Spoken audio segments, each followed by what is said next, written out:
Very good evening, friends. So today I am going to speak on give you a lecture about wrist joint. So basically, you will be understanding all about wrist and what are the joints involved in wrist and important movements. So learning outcomes straight away. So you will be understanding after this lecture that what are the joints involved in the wrist, muscles and movements which are performed by wrist. You will understand definitely. Yes, the connective support, tissue support, ligaments, important ligaments that are there to support wrist joints and muscles. So you will be understanding all the important ones. And finally, the exercises, which is very important part. So what are the exercises which you should do uh, to make this wrist stronger? Now, coming to the next slide, where what is wrist, why it is so important. So basically, when we talk of wrist, we also talk of hand, but we won't go much detail, but overview I'll give you, but because the lecture is focused on the wrist one. So basically, when fine motor activities are involved, fine motor functions, fine, what do you mean by fine? That you want to pick a pen from the floor, right? Up till now you have understood shoulder, elbow joint, which will take your hand towards that particular pen which is lying on the floor. But when you have to pick it up, so there a wrist is involved, your hands are involved. These are called fine motor movements. So in order to perform fine motor movements, you need good strength in the wrist as well as the distal hands and all that, everything which will be connected. But more focus will be on the wrist, because the wrist is the one which is actually the connection that bridges the hand to the forearm. So what is wrist? Wrist is the connection that bridges the hand to your forearm. So this is clear. So basically it is a collection of multiple bones. A lot of bones are involved and multiple joints are there. The bones comprising the wrist include the distal ends of the radius and ulna. So these are the part from the your forearm. You all already know radius and ulna are present in the your forearm. So these are the bones which are actually making joint here, right? So these are the bones from your forearm. Then we have 8 carpal bones. So these are the bones of the hand, because ultimately you are connecting your hand with your forearm. So definitely bones of hands will do come. So 8 carpal bones. So these are the carpal bones. These are the floating one, 1, 2. I am marking it 1, 2, 3, 4, 5, 6, 7, 8. So these are the 8 carpal bones. So here you can see that radius, ulna. So it is very clear, right? This is your forearm coming, and these are the joints, the connection here, right? Then proximal portion of 5 metacarpals. So these are metacarpals. So these are 5. 1, 2, 3, 4, 5. Very clear. So in this way, your basically these are the main connections from the forearm, radius ulna, and from the hand 8 carpals and the 5 proximal portions of metacarpals, right? So basically, before going further, I'll give you some overview of hand, right? Because hand is the main structure which is being connected by forearm with the help of wrist. So the hand is divided into 3 regions mainly. Proximal region of the hand is called carpus. So where these 8 bones are, you can see I have just counted. These are 8 total, right? Then middle region. This is the middle region. Metacarpals. These are 5. Thumb is included, right? So one is thumb and all 4 fingers. Middle portion. So middle region is metacarpus. Palm. Basically it is palm of your hand. And finally your fingers, that includes 14 bones. Okay. So these are the bones, total number of bones. 14 plus 5, 19, and then 27. See the count. 27 bones are there in your hand. Out of these 27 bones, 8 carpals and 5 proximal portion of metacarpals are involved in wrist joints. So that I want to make it clear. Hope everything is clear on this slide. Moving to the next slide. Yeah. So I'll go a little bit of detail of each of these portions. So first of all, 8 carpus. So the carpus controls length tension relationship in the multi-articular hand. Adjustment of grip. So when you form a grip, this is also fine motor activity, making a grip, making a fist, making a grip of something. So there, these bones are very useful. Length tension relationships, they control basically the carpus. So this is the one which is closest to your wrist and your forearm. So 3 of the bones in the proximal row articulate with the radius. So 3 out of these 8 carpal bones articulate with radius, forming, this is the first joint, radiocarpal joint, number 1. So I'll come in the detail later on also. So I'm just highlighting this.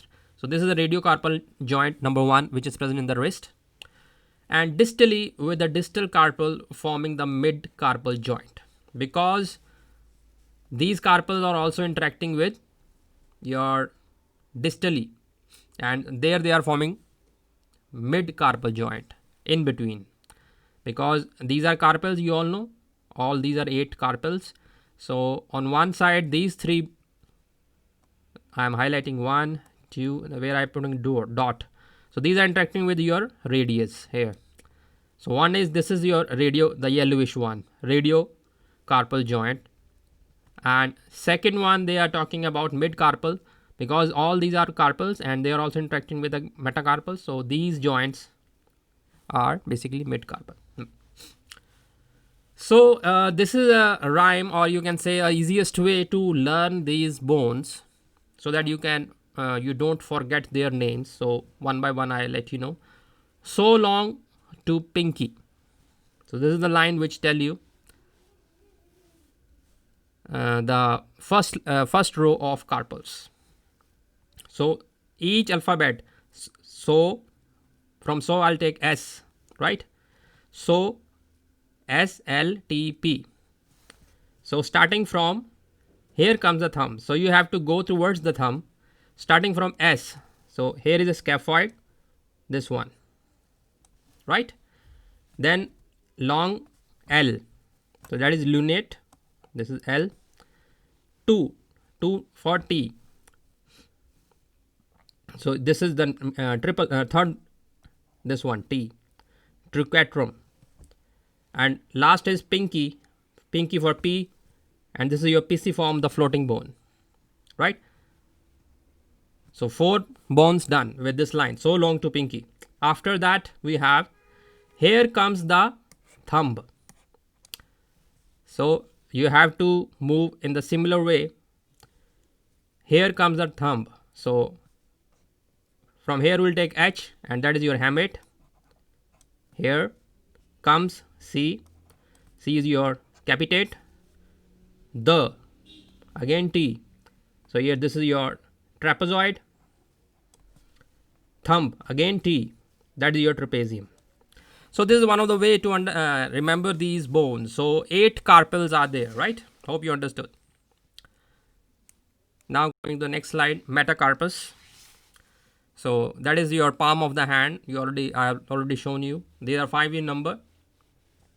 The metacarpals form transverse arc that allows the fingerprints and thumb to be brought together for manipulation. So metacarpals helps the interaction with the thumb, and with thumb, lot of artistic things are possible in the case of humans.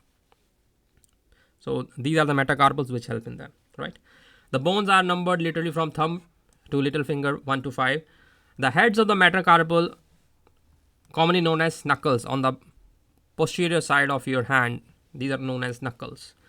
The heads fit into the concavity on the base of proximal phalanx at the metacarpophalangeal joints. The phalanx are the finger, your phalanges basically. So at the base of phalangeal will interact with metacarpal. So that will be clear in the next slide. So phalanges, we have 14. I have already told you. So here again, these are the carpals. These are the metacarpals, and these, the fingers, are your phalanges. So these are 3 in each finger, 1, 2, 3. These are known as, technically we call them as distal, middle and proximal. So distal is away, distal, middle and proximal. So these are 3 in each finger, but they are 2 in your thumb, right? So together they make 14 bones in the phalanges. Apart from the thumb, each phalanx has 3 bones, distal, middle and proximal. The thumb has only 2, distal and proximal. So this is all about phalanges. So this was the overview of hand, right? Now coming to the wrist joints in detail. So basically again, this is your radius coming from the forearm, and this is your ulna. And again, these are your carpals, 8, you can see that, and they are interacting with your radius, right? So the proximal row of carpals accept the pisiform, because pisiform is the floating board. I have already shown you. So only 3 will articulate with radius to form radiocarpal joint. So this is the first joint of wrist, of the wrist. Second one is ulna also articulates with the radius, just proximal to the wrist joint at the distal radioulnar joint. So this is your second one. This is your second joint, radius ulnar joint, where ulna and radius interact and articulate at the wrist. So this is your second joint. First one is your radiocarpal, interaction with the carpals, 3 carpals. Second one is your radioulnar joint, interaction of radius ulna at the wrist, right? And third one, it is very important that ulna is not truly involved in this joint. See, ulna is prevented from articulating directly. There is no direct connection with hand bones of ulna. However, there is a fibrocartilaginous ligament called articular disc, this blue one. This helps the interaction of ulna with your carpals, right? It is not true joint. In some books it is given that ulna carpal, but actually this is your articular disc which is interacting, and theoretically or technically we call it as triangular fibrocartilage complex, this whole thing, TFCC. It is formed by triangular fibrocartilage discus, TFC, the radio ligaments, the ligaments which I'll discuss right now, radioulnar ligaments, and the ulnocarpal ligaments. So this articulating disc together with ligaments is known as TFCC complex, and it is very important in the wrist because it helps in the low transmission across ulnar aspect of the wrist. Okay, so it is very important complex. So here they have shown with the ligaments. So this complex is known as TFCC complex, and very important part of wrist because it helps in load transmission, and it transmits and absorbs compressive forces also. So again, this is the repetition I already told you. The TFC is important in load transmission across the ulnar aspect of the wrist. Secondly, TFCC transmits and absorbs compressive forces, right? Compressive forces between the bones. Now coming to the connective tissue, the supportive tissue, ligaments. There are 4 ligaments which support your wrist joints.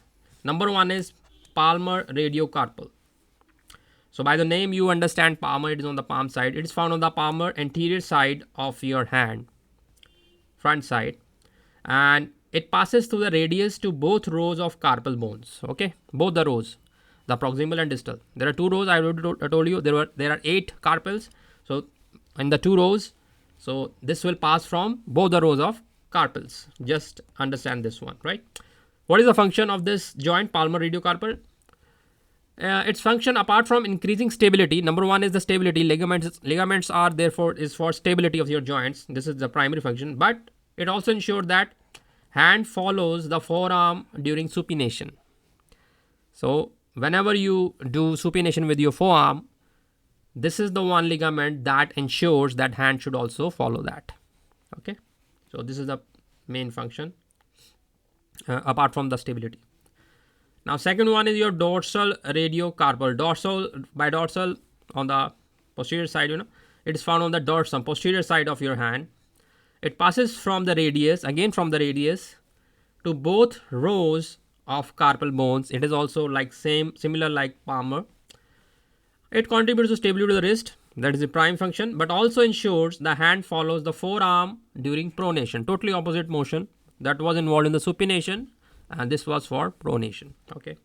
Then we have ulnar collateral ligament. Runs from the ulnar styloid process to the trochanterium and pisiform. So 2 carpals only. Works in the union with the other collateral ligament to prevent excessive lateral joint displacement. Lateral away from the midline. So your hand should not move too much away from the lateral. So it prevents excessive lateral joint displacement. So this is your ulnar collateral ligament. Then last one is radial collateral. Runs from the radial styloid process. These are the processes on the bones, right? To the scaphoid and trapezium. Two carpals in the hand. Works in union with the other collateral ligament to prevent excessive lateral joint displacement, right? It is again prevents excessive lateral joint displacement. So these are the 4, and here you can see in the picture. So this one is your palmar ligament, palmar radiocarpal ligament, which is on the anterior side. Then posterior one is not visible. It will be on the opposite side of the hand, that I already told you, and it functions all together. One is this one is involved in the supination, other one is involved in the pronation, and these are supportive that will prevent excessive displacement of your joints. So this is one on the radial side is known as radiocollateral ligament, and one on the ulnar side is known as ulnar collateral ligament. So both work in union to prevent excessive displacement of your wrist joints, and all 4 are there for stability of your joints.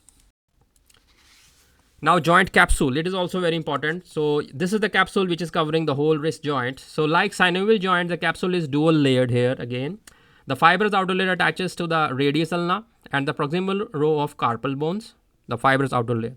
On the other hand, the internal layer is comprised of synovial membrane secreting synovial fluid for the lubrication purposes, right? So this is just the cross section, and this is the overview to make it pictorial how capsule is enclosing. So it is clear. Now what is a nerve supply? You already know that motor supply is all controlled by your nervous system.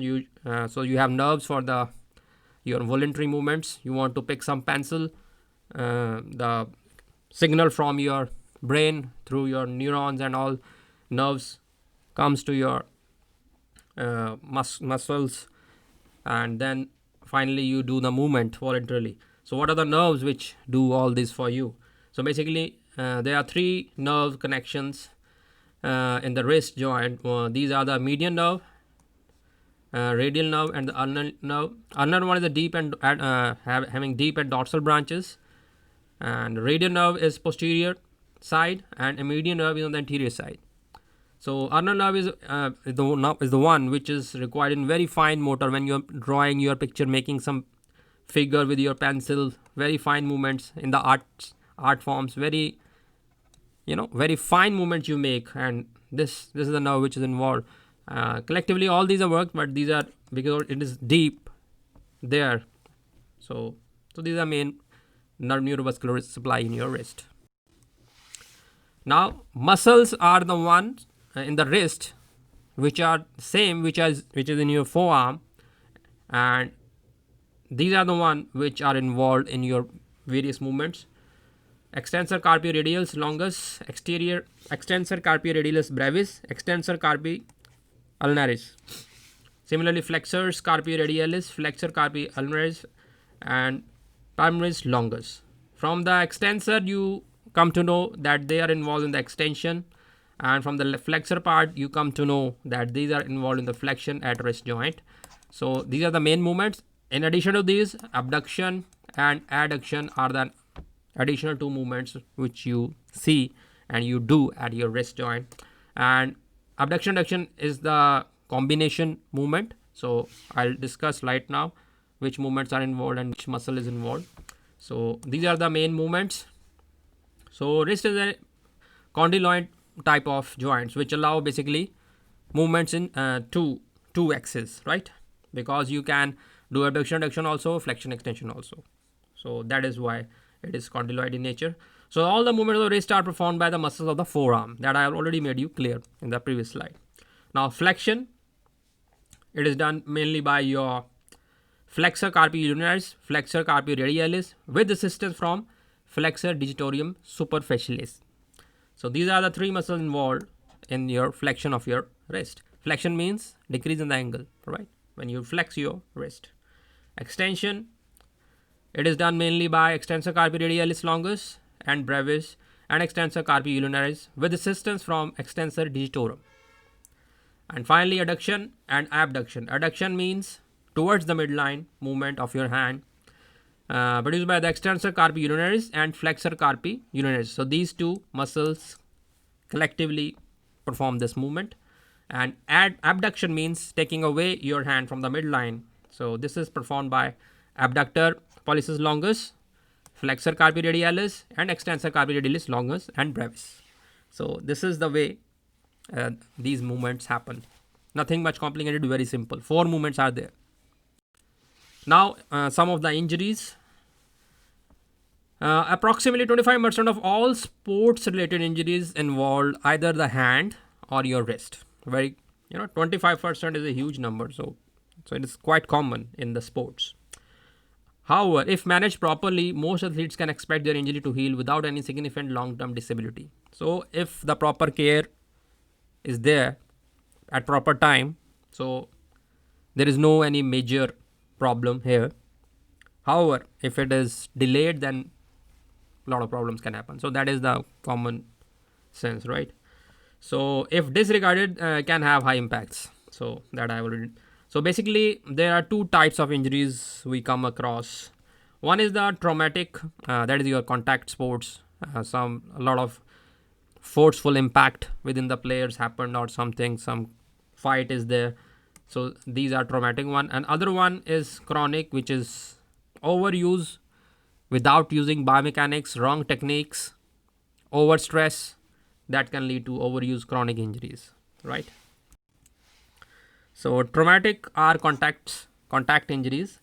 So these are, this is destiny. If you have to make high impact contact with somebody or some vehicle, or you fall on your wrist somehow, so you will have these kind of injuries. So these injuries mainly involves muscle strains, joint dislocations, tendon inflammation, ligament tears, fractures, injuries in the fingers and all that. So these are the traumatic injuries. And these are more common, chronic ones, where you unknowingly do a lot of wrong way of movements, wrong forces, overuse, overstress on your wrist joints, and slowly and steadily you get these problems. So this involves tendonitis, basically tendon inflammation, irritation, tear, tendon dislocation. Nerve injuries sometimes happen with overuse or overstressing. Sometimes in the cycling, if you don't have proper bike fitting or you don't have any proper posture, you lay a lot of stress on your hands and wrist joint especially.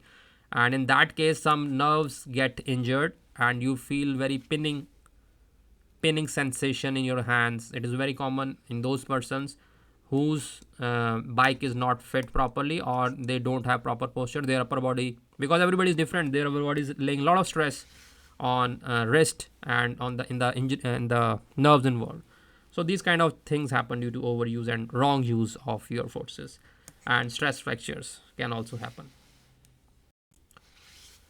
So these are some of the examples. Wrist fractures are most common among the broken bones in the athletes.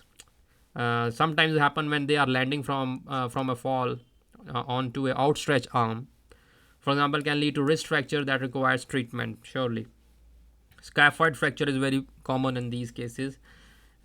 So these scapholunate ligaments, tears, because internal ligaments also there in the hand. So there are a lot of complexity involved in the hand also, because as already you understood, there are 27 bones, then there are a lot of fine muscles inside.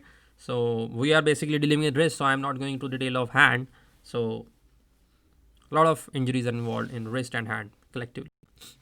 Now I'm coming to some of the exercises which will help you to get rid of these overuse problems, and you will have good strength in your wrist to resist this overuse or wrong use of your wrist. So number one is wrist extension with a dumbbell. You have to just hold a dumbbell like this, sit in the chair and have some proper support for your forearm resting on a table. Hang your wrist and hand over the edge of the table, right, like this. So they are supporting. This is the support from the table. Forearm is resting very nicely and he's holding the dumbbell, and it should be not so heavy, right? See, he is having just 3 kg only. So it should not be very heavy initially, right? Hold a 2 to 3 pound dumbbell in your hand with your palm facing down, and slowly lift your hand so the back of your hand moves towards the ceiling, right, flat. Your forearm should remain on the table. So don't move your forearm. That is very important. Once your wrist is fully extended, hold the end position a few seconds, then slowly lower your hand down. Repeat the motion for 10 to 15 repetitions and perform 2 to 3 sets. Just you have to do the extension part. Then go down, then again like this. Repeat this for 10 to 15 times, 2 to 3 sets. And that is one of the exercises to make your wrist with good strength. Then this is your flexion. Now keeping your forearm against the table, flex your wrist. Now it is the other way around. Similar exercise, just you have to put the arm this way, anterior facing the ceiling. Supination basically, that was pronated. This is in the supination form, and again forearm is resting on the table, and again you have to hold some 3 kg up to 3 kg dumbbell, not so heavy, and do the flexion part. Repeat these movements again and again for 10 to 15 times, and you will have good strength. Then wrist supination with your dumbbell.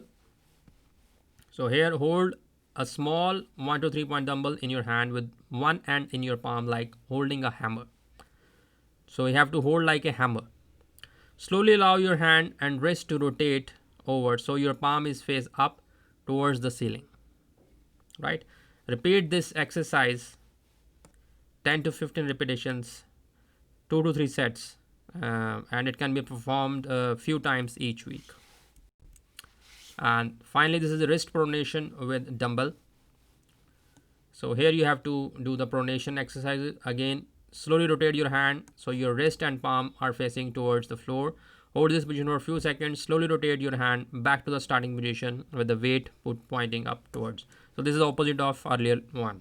Again, 10 to 15 repetitions like these. You have to move your hand, and this is your wrist pronation with dumbbell. So that's all for your wrist joint. These are the main 4 exercises. In addition to that, there are many multiple ways of stretchings. So that will make the video very large, very long. So sorry.